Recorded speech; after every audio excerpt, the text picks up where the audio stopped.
Weekdays at 12:30 on News Channel 6. The News Channel 6 mobile app is now even better. Download it today.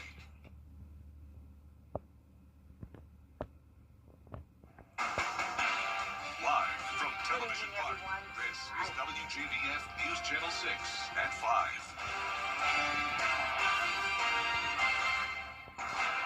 Good evening, everyone. I'm Jenny Montgomery. I'm Brad Means. We do thank you for joining us, and coverage you can count on does begin on this Veterans Day. It's time now for our first check of the weather. Here's our chief meteorologist, Jenna Petracci. Well, we had a widespread freeze across the CSRA this morning with temperatures as low as 23 degrees. Here's a look at those observed temperatures at 6:40 this morning. Saluda, you got down to 23, Augusta at 28, 25 in Aiken and Waynesboro, 27 in Evans and Thompson. And then this afternoon, we came close to tying our record lowest high temperature. We only made it to 51, and that record was 50, set back in 1968. And since we were at 51, that puts us exactly 20 degrees below average today. We're already seeing those upper 40s, 46 in Aiken, still at 51 in Louisville and Millen. Gibson, you're sitting at 49 at the 5 o'clock hour and 47 in Edgefield. A beautiful view on our Terry Lambert Hyundai Skyview Cam on this Veterans Day as we look over the Savannah River. The winds are definitely dying down. We're seeing a west wind only up to around 5 to 10 miles per hour, and we have high pressure right overhead. So this is going to keep us dry. We'll have those lighter winds the rest of this evening with clear skies, and we'll drop down to 38 by 9 p.m. So by tomorrow morning, it will be cold again. We're going to be right around the freezing mark at 32, and I'll have a look at how long this cold air will last coming up. But back to you, Brad. All right, Jenna, thanks. The suspect who was injured in an officer-involved shooting last month at the BP station on Washington Road has died. Deputy Victor Rodriguez shot 20-year-old Dalen Elder after investigators say Elder fired first with a stolen gun. The young man died in the hospital today. Rodriguez and another officer involved in the shooting have been cleared of criminal liability for the use of force in Elder's death. A blood drive was held today at May Park in Augusta in support of Deputy Rodriguez. He received blood products during his treatment, and this was a chance to help replenish the blood supply. It was sponsored by the Shepherd Community Blood Center and the Sheriff's Office. This is what we call a replenishment drive. It just gives us an opportunity to help somebody that's had, some sort of unfortunate event, and it also gives the community an opportunity to give back and get involved as well. For every blood donation today, Shepherd will provide a monetary donation to the Rodriguez family. In Emmanuel County, 4 people in jail facing federal child trafficking charges. Jermichael Williams, Brian Willis, Samantha Reese, and Samantha Bradford, they're all accused of sexual abuse and exploitation of minors, sex trafficking, and producing and trafficking child pornography. If convicted, they each face up to 30 years in prison. A local mill in Augusta is permanently closing its doors. West Fraser says it's shutting down its plant on Doug Bernard Parkway at the end of the year. The company cites timber supply challenges and soft lumber markets as the cause for the closure. The move is expected to impact around 130 employees. West Fraser states that it will provide work opportunities to the affected employees where available. Well, the government shutdown is supposed to end. Reporting in Buffalo, I'm Angelica Gallagher. Freezing temperatures again tonight, but we are warming up on Wednesday, and the 70s will be back before we know it. And just some isolated chances of rain next week. I'll have a look at your next 10 days when we return. Weather headlines on WJBF News Channel 6. Brought to you by Southpaw Roofing. Roofing done right. Did you work at a DOE nuclear site? Do you have To prepare an amazing meal with a hometown feel, we've gathered the best recipes from across the CSRA all in one place. Brandon Dawson and Jarrett Ledger host Your Hometown Kitchen, Fridays at 12:30 on News Channel 6. Now, your most accurate traffic forecast with WJBF Live Viper 6. Welcome back. There was some snow down in the southeast yesterday. That's no longer the case, but we are still tracking some winter weather up near the Great Lakes region and over towards the northeast with this low pressure system moving in. That's where we can see a nice snowy view on our Terry Libbert Hyundai Skyview cam up in Syracuse, New York. You can see the snow all along the grass there. Definitely very cold all across the nation though, so even though we're not seeing snow here in the CSRA, it does feel like it could snow as we're sitting at 49 degrees, about the same temperatures that we had yesterday evening, and we have a northwest wind coming in at 7 miles per hour, so that's the good news. At least the winds have settled down, so we're not feeling as harsh of a wind chill, but it's another very dry day with dew points only in the teens, humidity at 27%, and you can see a lot of places now in those upper 40s. 46 in McCormick and Saluda, still at 50 in Swainsboro, Sandersville, you're at 49 and 48 in Bamberg and Barnwell. So as we look ahead to the next several hours, now with those winds coming in still around 5 to 10 miles per hour, it will feel a few degrees cooler than the actual air temperature, feeling like the freezing mark at 32 by the 10 o'clock hour, and then once we get into the overnight hours, it will be feeling right around 30 degrees as those actual temperatures also drop to around 30 in some spots. So last night we got as low as 23. Tonight it's not going to be quite as cold. I am expecting us to get to 32 in Augusta, 33 in Aiken. So we'll either be at the freezing mark or slightly above or slightly below, but still well below average for this time of the year. As we go throughout your mornings tomorrow, you can see it with that wind still coming out of the west-southwest up to 10 miles per hour. It will be feeling a little bit colder out there all the way through 10 a.m. Now, high temperatures tomorrow will be noticeably warmer, so once we get into the afternoon with all that sunshine, it's actually going to feel really comfortable out there with highs back into the middle 60s, so much warmer than it was today. And then looking ahead, we're going to see warmer temperatures continuing all the way into the end of November, so above average temperatures in the forecast all along across the southeast, and you can see that here on our high temperature map. We're expecting the 70s to return on Thursday, and it's not going to be just one day or a couple days of 70s. We're expecting that to continue all the way into next week, getting all the way up to around 76 next Sunday and Monday with not a lot of rain in the forecast. It's been dry all this month so far, and this is typically one of our driest months out of the year, but we could use some rain, and it looks like our best shot at seeing that will start next Tuesday, continuing into next week. So just a 20% chance of showers Tuesday through next Friday as those high temperatures stay in the low 70s, lows around the 50-degree mark. But before we get to that, we're going to have lots of sunshine and nice dry weather with those warmer temperatures to look forward to starting this Thursday. All right, Jenna, thanks. Up next, flu season. Why doctors say this year could be worse than usual after the break.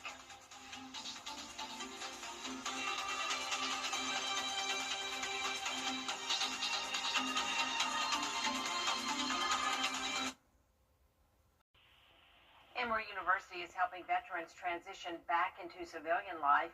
For the second year, the Atlanta campus is offering an 11-month MBA program designed specifically for veterans.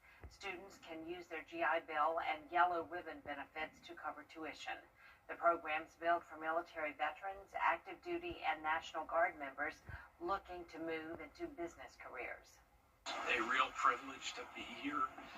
It's a way that I get to keep, giving back to a community that I care greatly about, and I mean that twofold, both here at Gazweta and Emory, and then, of course, for fellow service members.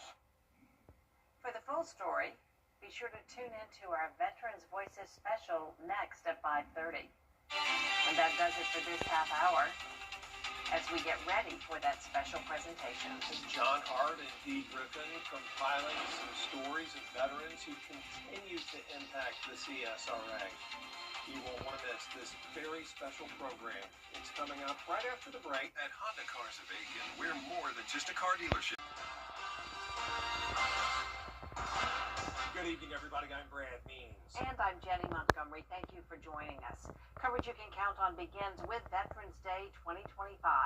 Today we honor our veterans. It's time now for a first check of the weather. For that, let's check in with our chief meteorologist, Jenna Petracci. Well, we had a widespread hard freeze across the CSRA this morning with temperatures in the 20s. We got all the way down to 23 degrees in Saluda, 25 in Aiken and Waynesboro, Augusta, just a hair bit warmer at 28 degrees, 27 in Thompson and Evans. But notice pretty much everyone below the 30-degree mark and well below freezing. Now, this afternoon was cooler than normal as well. We had an observed high temperature of 51, putting us exactly 20 degrees below average, and we came just 1 degree off from tying our record lowest high of 50. Now, around the CSRA, we're now all below the 50-degree mark. We're sitting in the 40s, 43 in Augusta and Allendale, 40 in Aiken. Gibson, you're at 46, and only 45 in Edgefield. A beautiful sunset. Let me step out of the shot here as you take a look at our Terry Limbert Hyundai Skyview cam. A great yellow color in the sky over at Augusta Regional Airport. And you can see the American flag was not really blowing at all, and that's because the winds have finally settled down. We're only seeing up to around 5 miles per hour, and high pressure is right overhead, so that's bringing us the calmer winds and keeping the skies clear. So for the rest of our evening, we're going to see those temperatures fall into the upper 30s very shortly, and then looking ahead, we will be at that freezing mark again tomorrow, but look at the temperatures on Thursday, back to 70 and all the way up to 72 on Friday. I'll have a look at the next 10 days coming up, but back to you. All right, Jenna, thank you. In South Carolina, the city of Anderson hosted a memorial service. The suspect, who was injured in an officer-involved shooting last month at the BP station on Washington Road, has died. 20-year-old Dalen Elder was shot by Deputy Victor Rodriguez after investigators say he shot first with a stolen gun. Elder was taken to the hospital and died today. Rodriguez and a second officer involved in the shooting have since been cleared of criminal liability for the use of force in Elder's death. And there was a blood drive held today at May Park in Augusta in support of Deputy Rodriguez. He received blood products during his treatment, so this was a chance to help replenish the supply. Shepherd and the Richmond County Sheriff's Office sponsored it. This is what we call a replenishment drive. It just gives us an opportunity to help somebody that's had, some sort of unfortunate event, and it also gives the community an opportunity to give back and get involved as well. And for every blood donation today, Shepherd provided a monetary donation to the Rodriguez family. In Emmanuel County, 4 people are in jail facing federal child trafficking charges. Jermichael Williams, Brian Williams, Samantha Reese, and Samantha Bradford are accused of sexual abuse and exploitation of minors, sex trafficking, and producing and trafficking child pornography.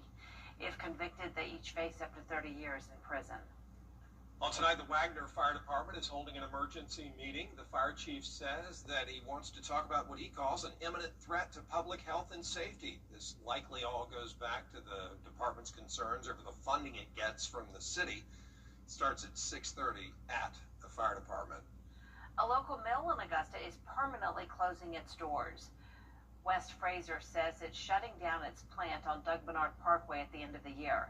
The company cites timber supply challenges and soft lumber markets as the cause for the closure. The move is expected to impact around 130 employees. West Fraser states it will provide work opportunities to the affected employees where available. Coming up, a possible end to the government shutdown. Where things stand with a proposed deal next. Our chief meteorologist, Jenna Petracci, is back with us now on another brisk night. Not as bad as it was. Yeah, we're a couple degrees warmer at least, but then it's going to be way warmer Wednesday afternoon, and then especially on Thursday when we hit the 70-degree mark. And then next week, 70s are sticking around with a slight chance of rain. I'll have your full Vapor 6 forecast after this break. It's here, the Black Friday sale. The greatest stories often start small. A quiet beginning to something much bigger. At SRP, they'll help you take the driver's seat in life, giving you the confidence to move forward And the support to stand on your own, wherever the road may lead. SRP is here for you, for what you plan And what you never see coming. I'm so sorry. Because sometimes the smallest moments, become the heart of your story. and when a new chapter begins, it helps to have someone you trust, At SRP, they stay one step ahead. so you can protect What matters most.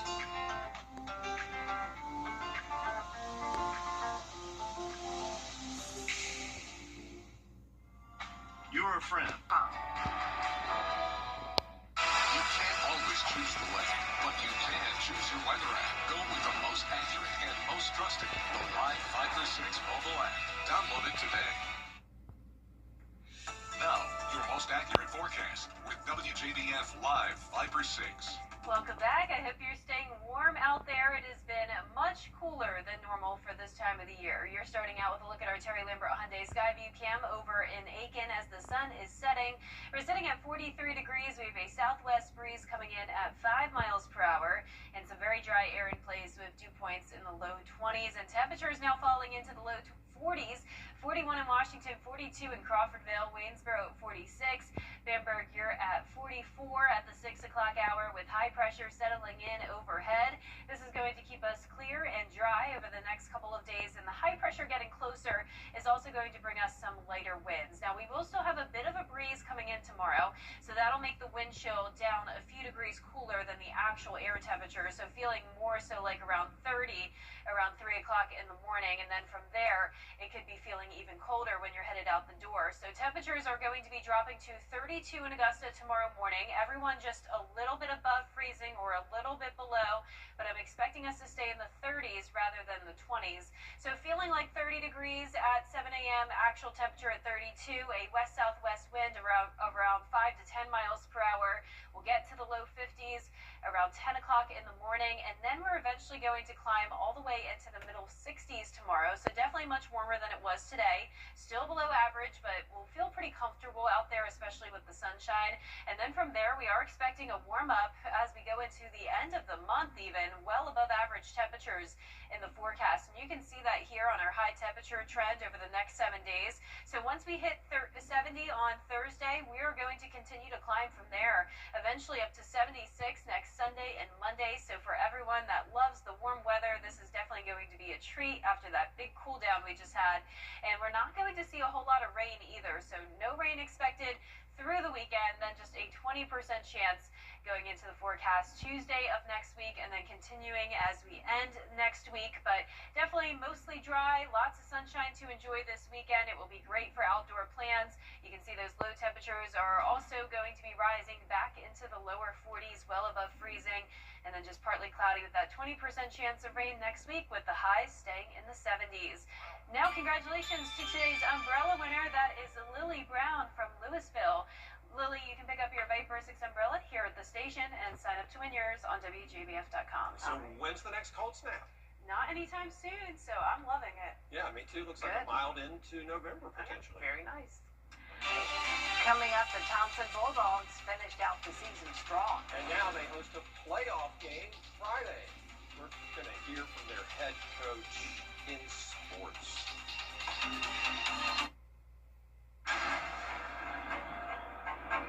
Are you feeling the pains of a bad 18-wheeler wreck? I've got this. I'm attorney Ken Nugent. I've got a top-notch group of lawyers who stand firm against an insurance company's greedy ways. We'll do it the easy way or the hard way, but we won't stop until they pay you the maximum settlement you deserve. One call, that's all. Call Ken.com. Bye now. That's right. Run to mommy. Shop now at GeraldJonesAutoGroup.com. The WJBF Live Viper 6 Skyview Network is sponsored by Terry Lambert Hyundai. Low prices, big selection, and committed to quality customer service. Now, WJBF sports coverage you can count on. Well, the first round of the playoffs begin this Friday for GHSA schools, and 10 of those teams are fortunate enough to have home games in the first round. The Thompson Bulldogs being one of those teams. Now, after starting out the season 2 and 3, they've rattled off 5 straight wins to finish this season, including a victory against their arch rival Burke County. Now, the Bulldogs claimed a region title and finished undefeated 5-0 in 2A region play. Now it's on to the postseason. Well, they will host the Jackson Red Devils, and Coach Youngblood hopes his players can rise up to the challenge at hand. Pressure is a privilege. I mean, it's, I know that's a cliche, but a lot of high school kids don't get that opportunity. opportunity to be in this situation. And I tell our guys to embellish this moment. You want to go showcase your talents within the fundamentals of what we do on our offense, defense, and special teams. And if you do what you're supposed to do, then, of course, you're going to get your opportunity to shine. Well, kickoff against Jackson is set for 7:30 p.m. at the Brickyard. Now talking about the other Bulldogs, Georgia is gearing up for a primetime top 15 matchup against Texas. It's Georgia's last SEC game of the regular season, hosting a Longhorns team they're all too familiar with. Last year, the Bulldogs upset Texas 30-15 in the regular season and then beat them again in the SEC championship game in overtime. Georgia is now 8-0 against top 10 opponents at home under head coach Kirby Smart and believes quarterback Gunnar Stockton's play can help them get another win at home. He's made good decisions with the ball in terms of keeping us out of bad situations. I mean, you look at it, he's avoided quite a bit of sacks. He's avoided catastrophic things like turnovers. He's made plays with his legs. Now kickoff is set for 7:30 p.m. right here on News Channel 6. The sports team will also be there in Athens. Now switching gears to volleyball, a Peach Belt Conference matchup on tap tonight between the Augusta Jags and USC Aiken Pacers. AU coming off a loss to Lander University on senior day, but they're 22-7 overall, 10-3 in conference play. The USC Aiken Pacers seeking their 7th win in conference. The matchup began at 6 at USC Aiken, but we will have those highlights at 11. It's also going to be postseason volleyball here pretty soon, too. Yeah, it's an exciting time for sports. It is, yeah. Lots going on. High school, college. Yep. Great football games. Basketball, too. Yeah. Yeah. All right. Thanks, Gianna. We appreciate it. We'll be right back. With 40 years experience, Metz Plumbing is your Instagram.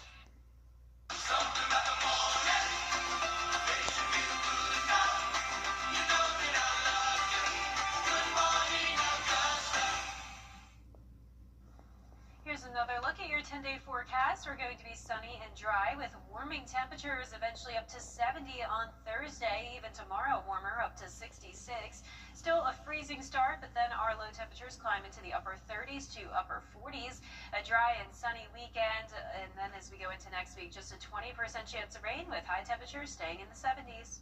Lego is debuting its first set featuring Star Trek's Starship Enterprise. There it is. 3,600 pieces recreating the Enterprise S ship from the next generation. It contains the ship and mini figures of the iconic crew. That set retails for $400 and will be released on November 28th. Legos are such a big deal. They are, and they destroy your feet. Yeah, I'm not a fan of Legos, and you know, I've never seen Star Trek. Really? Yep. Star Trek came out, I think, when you were -40. But yeah, I'm sure. Yeah, I'm sure reruns are still available. But yeah, I'm sure it'll be a big seller. $400, good Christmas gift. Don't step on the pieces. Thanks for watching. And we'll see you again for News Channel 6 at 11. Have a good night. Good night.